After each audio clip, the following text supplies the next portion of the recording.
क्या कभी ऐसा हुआ है कि बर्फ से ढके पहाड़ों, खूबसूरत झीलों और अद्भुत वादियों को देखने का सपना मन में आया हो, लेकिन फिर बजट की चिंता की वजह से उस पर अचानक ब्रेक लग गया हो? कनाडा, जिसे अक्सर हम भारतीयों का दूसरा घर भी मान लिया जाता है, वहां जाने का विचार आते ही सबसे पहले तो भारी भरकम खर्च का ही डर सामने आ खड़ा होता है ना? तो चलिए, आज इसी डर को पूरी तरह से दूर करते हैं। हमारे आज के इस विस्तारपूर्ण विश्लेषण में कनाडा यात्रा से जुड़े हर एक छोटे बड़े पहलू को बहुत ही गहराई से सुलझाया जाएगा। बिल्कुल, सपनों की उन शानदार तस्वीरों से लेकर बजट की एकदम सटीक और जमीनी हकीकत तक, हर एक चीज को हम बहुत ही व्यवस्थित तरीके से समझेंगे। हमारा मकसद बस यही है कि ये अंतर्राष्ट्रीय यात्रा अब किसी के लिए कोई पहेली ना रहे, बल्कि एकदम आसान और स्पष्ट हो जाए। तो इस पूरे विश्लेषण का रोड मैप आखिर क्या होगा? ये बहुत ही सीधा सा है। सबसे पहले टोरंटो और बैंफ जैसे दुनिया के कुछ बेहतरीन और प्रमुख आकर्षणों की सैर करेंगे। फिर जानेंगे कि यात्रा के लिए सबसे अच्छा समय कौन सा है।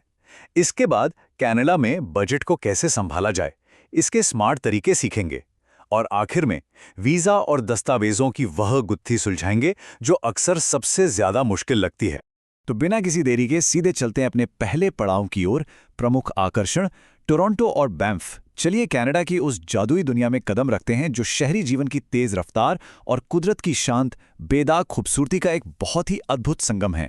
कनाडा की जो सबसे हैरान करने वाली बात है ना, वो है इसकी गजब की विविधता। जरा इस अंतर को देखिए। एक तरफ अंटारियो प्रांत की राजधानी टोरंटो का शानदार शहरी क्षितिज और आसमान से बातें करता सीएन टावर है। यहाँ का 200 साल पुराना सेंट लॉरेंस मार्केट इतिहास और आधुनिकता का बेहतरीन प्रतीक है। तो वहीं दूसरी तरफ अल्बर्टा का बैंफ नेशनल पार्क है। ये अपनी प्राकृतिक सुंदरता, कनाडाई रॉकी पर्वतों की भव्यता और लेक लुइस के बिल्कुल साफ फिरोजी पानी के लिए पूरी दुनिया में मशहूर है। ये एक ऐसा कॉन्ट्रास्ट है जो किसी को भी पूरी तरह से रोमांचित कर सकता है। और एक और बहुत दिलचस्प बात, हम भारतीयों के लिए तो यह देश बहुत ही अपना सा लगता है। दरअसल कनाडा को अक्सर प्यार से मिनी पंजाब भी कहा जाता है, क्योंकि यहाँ की कुल आबादी का करीब 2.1% हिस्सा सिख धर्म से जुड़ा है।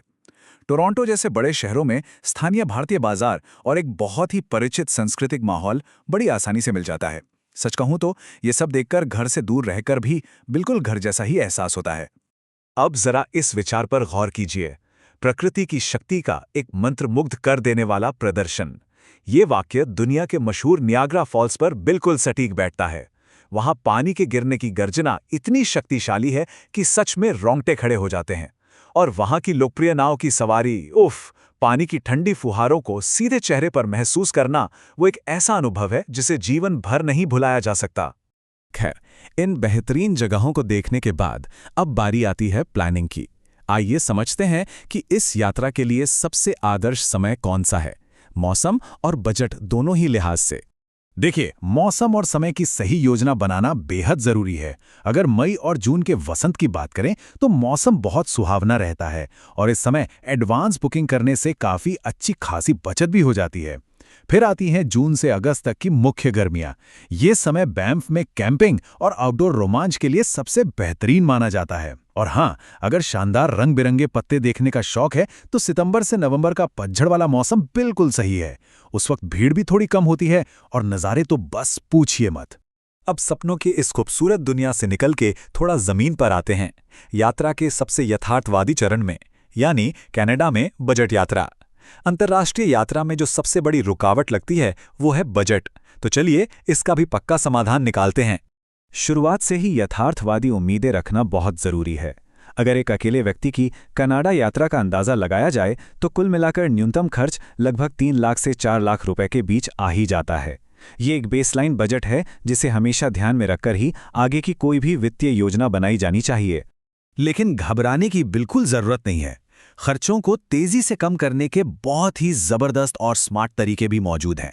जैसे कि उड़ानें कुछ महीने पहले से ही बुक करके करीब 40,000 रुपए तक की भारी बचत की जा सकती है। एक शहर से दूसरे शहर जाने के लिए मेगा बस का इस्तेमाल करना एक बहुत बढ़िया आइडिया है, जिसके टिकट 100 से 300 रुपए जितने सस्ते भी मिल जाते हैं। रहने के लिए महंगे होटलों की जगह होम शेयरिंग विकल्पों को चुना जा सकता है।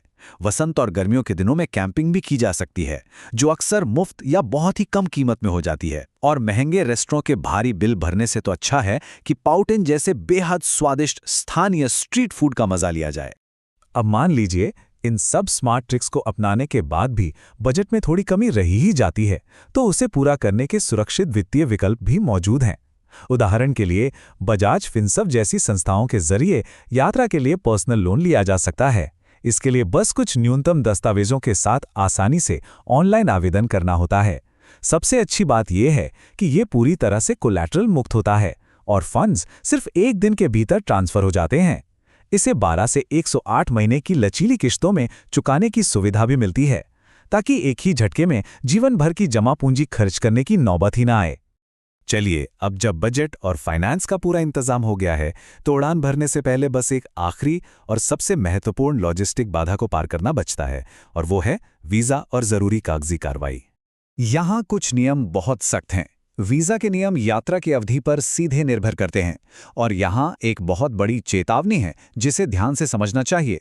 यदि प्रवास 6 महीने से कम का है तो ETA यानी इलेक्ट्रॉनिक ट्रैवल ऑथराइजेशन की आवश्यकता होती है, लेकिन अगर 6 महीने से ज़्यादा रुकना है तो मानक कनाडाई वीज़ा बिल्कुल अनिवार्य है। इस मामले में कोई भी गलती भारी पड़ सकती है। गलत दस्तावेज होने पर सीधे एयरपोर्ट से ही वापस भेजा जा सकता है या कानूनी कार्रवाई हो सकती है। इसलिए इन नियमों का सख्ती से पालन करना बहुत बहुत जरूरी है। लेकिन इसी के साथ एक बहुत बड़ा फायदा भी जुड़ा है, जिसे 30 दिवसीय प्रवेश नियम कहते हैं। ये एक तरह का बेहतरीन लूपहोल है। ऐसे भारतीय नागरिक जिनके पास वैध US यानी अमेरिका का वीज़ा या शेंगेन वीज़ा पहले से मौजूद हैं, वे अधिकतम 30 दिनों के लिए कनाडा जाने का वीज़ा बहुत ही आसानी से प्राप्त कर सकते हैं। ये उन यात्रियों के लिए सच में किसी वरदान से कम नहीं है। तो इस पूरे विस्तृत विश्लेषण के अंतिम पड़ाव पर पहुंचकर अब बस एक ही बड़ा सवाल सामने आता है। टोरंटो की गगनचुंबी इमारतों से लेकर नियाग्रा फॉल्स की असीम ताकत और बैंफ नेशनल पार्क की शांत फिरोजी झीलों तक, इन सभी अद्भुत जगहों में से सबसे पहला कौन सा गंतव्य चुना जाएगा? अब जब बजट, समय और दस्तावेजों की एकदम सही जानकारी मिल चुकी है, तो यकीनन अगली बड़ी यात्रा की योजना बनाना शुरू करने का समय आ गया है।